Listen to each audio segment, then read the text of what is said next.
Hello friends, hopefully आप सभी लोग अच्छे होंगे।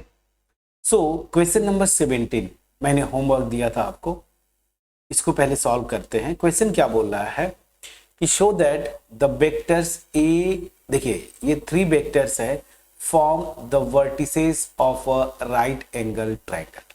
अब देखिए यहाँ पे राइट एंगल ट्रायंगल की बात करता है, तो मान लीजिए जैसे ये यही होगा।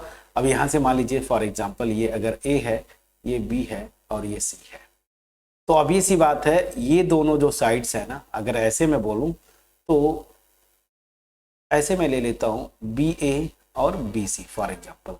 तो ये दोनों एज अ वेक्टर परपेंडिकुलर है, इनके बीच का एंगल क्या होगा 90 डिग्री। दैट मीन्स इनका डॉट प्रोडक्ट क्या हो जाएगा 0। बस इतना दिखा देंगे तो आपका प्रूफ हो गया, ठीक है ना। अब यहाँ पे वर्टिसेस कौन ए होगी, कौन बी, कौन सी, वो तो जब आप निकालेंगे तब पता चलेगा। बट आपको लॉजिक में बता रहा था कि ऐसे ही आपको दिखा देना है कि ये 90 डिग्री हो गया, मतलब बी पे जो है, जो वर्टेक्स बी है वहां पे 90 डिग्री बन रहा है। बस यही कॉन्सेप्ट यूज करना है। सो ऐसे क्वेश्चन में सबसे पहले आप एज्यूम करेंगे क्या कि लेट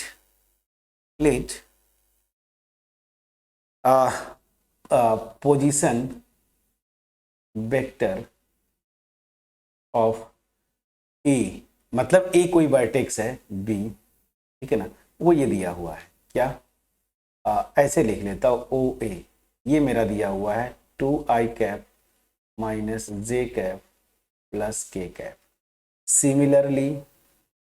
सिमिलरली और जो वर्टेक्स बी है उसके लिए पोजीशन वेक्टर जो है ओ बी वेक्टर, वो क्या हो जाएगा, यहाँ पे दिया हुआ है i cap minus 3j cap minus 5k cap and that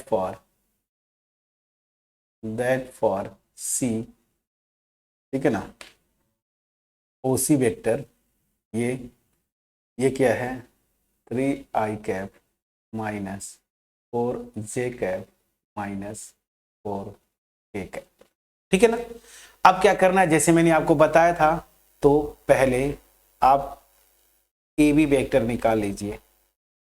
A B vector क्या होगा, position vector of B minus position vector of A, तो B minus position vector of A, तो इसमें से इसको सेपरेट करेंगे तो minus i cap minus 3i, इसको सेपरेट करेंगे तो प्लस जे, मतलब माइनस 2j माइनस 5, इसको करेंगे माइनस 6k कैप, ये आ गया ए बी। फिर बी सी निकाल लीजिए। बी सी क्या होगा, position vector of C minus position vector of B, इसमें से इसका तो 3i माइनस आई करेंगे 2i, फिर माइनस 4j में से इसको करेंगे तो ये प्लस हो जाएगा माइनस जे कैप, माइनस 4k ये करेंगे तो प्लस k कैप, ठीक है। फिर आप सी ए निकाल लीजिए, तो सी ए क्या हो जाएगा, position vector of A minus position vector of C, तो 2i इसको करेंगे तो माइनस आई कैप, फिर माइनस जे और इसको सेपरेट करेंगे तो ये प्लस हो जाएगा तो प्लस 3j कैप, और k में से इसको करेंगे तो k है ही और ये माइनस माइनस प्लस हो जाएगा। मैं ओरली कर रहा हूं फ्रेंड्स, 5k कैप हो जाएगा, प्लीज चेक करिएगा। अब यहां से ऑब्जर्व करिए किन दो वेक्टर्स का डॉट प्रोडक्ट 0 आ रहा है, तो यहां पे मैं देख रहा हूं कि बी सी डॉट सी ए, जरा निकालिए क्या आ रहा है, इन दोनों का डॉट प्रोडक्ट, तो 2 और यहाँ पे माइनस है तो मतलब -2, -1 और यहाँ पे +3 है तो -3, 5 और 1 तो +5, तो यहाँ पे मैं देख रहा हूँ -5 + 5 दिस इज 0। तो मैं क्या देख रहा हूं, जो मैं फिगर शुरू में ट्रायंगल पे बना रहा था, मतलब क्या हो रहा है बीसी और, तो ऐसा कुछ बन रहा है, ध्यान दीजिए कुछ ऐसा बनेगा, ये मेरा बी है, ठीक है ना, और इसको मान लीजिए ए और यहां पे है सी, तो क्या हो रहा है ध्यान दीजिएगा, यहां पे B C vector dot C A vector, देखिए ये ना, ये इनका डॉट प्रोडक्ट जो है 0 आ रहा है। दैट मीन्स ये एक्चुअली सी पॉइंट पे 90 डिग्री का एंगल बन रहा है, ठीक है।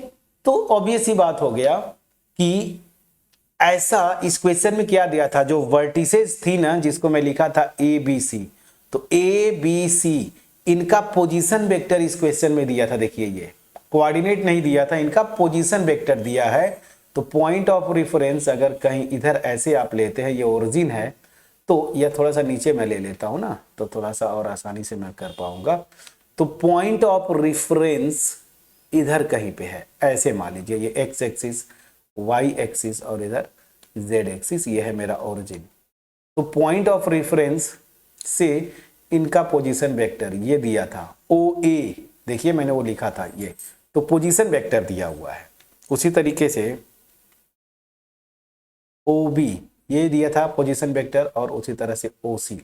सो और ये रेड वाला पोर्शन मेरा ट्रायंगल है, तो यहां पे जो एज अ वेक्टर जो ट्रायंगल की साइड है सी ए और इधर क्या था बी सी, इनका डॉट प्रोडक्ट 0 है, मतलब सी पे 90 डिग्री का एंगल बन रहा है।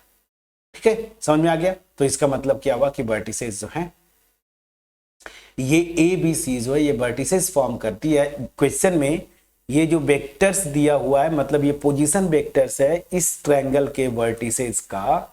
तो ये जो ट्रायंगल है ना वो क्या है, राइट एंगल ट्रायंगल है, और एट सी वर्टेक्स जो है वहां पे 90 डिग्री का एंगल बनता है। अब लास्ट क्वेश्चन, क्लियर, समझ में आया फ्रेंड्स। अब last question, so question number 18, question number 18 करेंगे। सो यहां पे क्या है क्वेश्चन, पहले पढ़िए। चलिए क्वेश्चन नंबर 18 लास्ट क्वेश्चन है इस एक्सरसाइज 10.3 का। क्वेश्चन क्या बोलता है पहले पढ़ें। बोला है कि इफ ए वेक्टर, मैं कलर चेंज कर लूं, रेड ले लेता हूं। If A vector is non zero vector, clearly लिखा है कि वेक्टर ए जो है नॉन जीरो वेक्टर है जिसका मैग्नीट्यूड ए है। यहां पे वेक्टर ए उसका मैग्नीट्यूड क्या दे दिया है आपका ए, ठीक है। अब चलिए, और बोला कि an lambda a non zero scalar, lambda भी क्या है, एक नॉन जीरो स्केलर है। Then lambda times a vector, मतलब ये भी एक वेक्टर हो जाएगा ना, एक वेक्टर को आप स्केलर से मल्टीप्लाई करेंगे तो अगेन वो वेक्टर ही रहेगा। तो ये वेक्टर है, यूनिट वेक्टर होगा कब, तो उसमें से कंडीशन लिखा है लेमडा क्या होगा कि ये यूनिट वेक्टर होगा। तो सीधी सी लॉजिक समझिएगा कि गिवन क्या है, पहले तो ये समझिए। तो क्वेश्चन में गिवन है कि इस वेक्टर जो ए है ना इसका मैग्नीट्यूड स्मॉल ए दिया है। देखिए इस क्वेश्चन में लेमडा नॉन जीरो है। अब बोल रहा है कि लेमडा ए ये यूनिट वेक्टर होगा। कोई भी वेक्टर यूनिट वेक्टर है कब, जब उसका मैग्नीट्यूड जो है 1 हो जाएगा। सो मैं वही लिखता हूं, lambda A bar is a unit vector if, कब, जब इसका मैग्नीट्यूड जो है वो क्या हो जाए 1।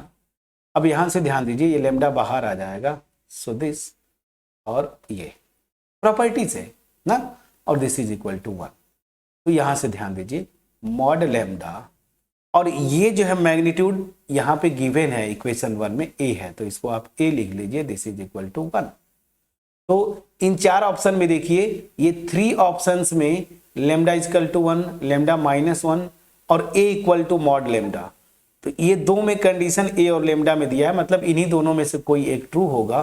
तो यहां से मैं देख रहा हूं कि ए जो है क्या हो जाएगा 1 मॉड लेमडा, या फिर mod lambda equal to 1/a, यही दो कंडीशन होगा। अब ऑप्शन में देखते हैं, सी ऑप्शन में लिखा है A equal to mod lambda, A equal to mod lambda नहीं है, A equal to 1 mod lambda है, मतलब ये भी ऑप्शन गया। और अब ये सी बात है, ये सही होगा, और देखिए आ भी रहा है A equal to 1 mod lambda. तो अच्छा क्वेश्चन था ये क्वेश्चन नंबर 18। बस आपका यूनिट वेक्टर का कॉन्सेप्ट पता है कि नहीं, तो कोई भी वेक्टर यूनिट वेक्टर होता है जब उसका मैग्नीट्यूड, मतलब उसकी लेंथ क्या हो जाए 1 हो जाए। तो ये यूनिट वेक्टर होगा तो उसका मैग्नीट्यूड 1 होगा। और यहां से इसकी प्रॉपर्टी से ये मैंने अलग अलग कर लिया और अलग अलग कर लिया, तो ये दिया हुआ है ए स्मॉल ए, इसको लिख लिया ए इक्वल टू दिस, आंसर आ गया। सो होपफुली इस वीडियो में मैंने 17 और 18 दो क्वेश्चंस किया बैक टू बैक। होपफुली ये आपके पास क्रिस्टल क्लियर वे में पहुंच पाया होगा दोनों क्वेश्चन का कॉन्सेप्ट। अगर पहुंच पाया है कमेंट सेक्शन में अप्रिशिएट जरूर करिए, वीडियो को लाइक करिए, अपने फ्रेंड्स के साथ शेयर करिए, चैनल पे नए हैं चैनल को जरूर सब्सक्राइब करिए। अब मिलेंगे नेक्स्ट वीडियो में जहां पे हम प्रोडक्ट ऑफ टू वेक्टर्स में दूसरी कैटेगरी वेक्टर प्रोडक्ट या क्रॉस प्रोडक्ट उसको हम डिस्कस करेंगे। और अब ये चैप्टर धीरे धीरे फिनिश होने की कंडीशन में आ चुका है। तो कौन सा चैप्टर आप पढ़ना चाहते हैं, कौन सा टॉपिक 12 का आपको परेशान करता है, कमेंट सेक्शन में जरूर कमेंट करिएगा, सच दैट कि हम वो चैप्टर जो है स्टार्ट कर सके। मिलते हैं नेक्स्ट वीडियो में जहां पे हम स्टार्ट करेंगे वेक्टर या cross product of two vectors. तब तक अपना ख्याल रखें, पढ़ाई करते रहें। Thank you so much friends.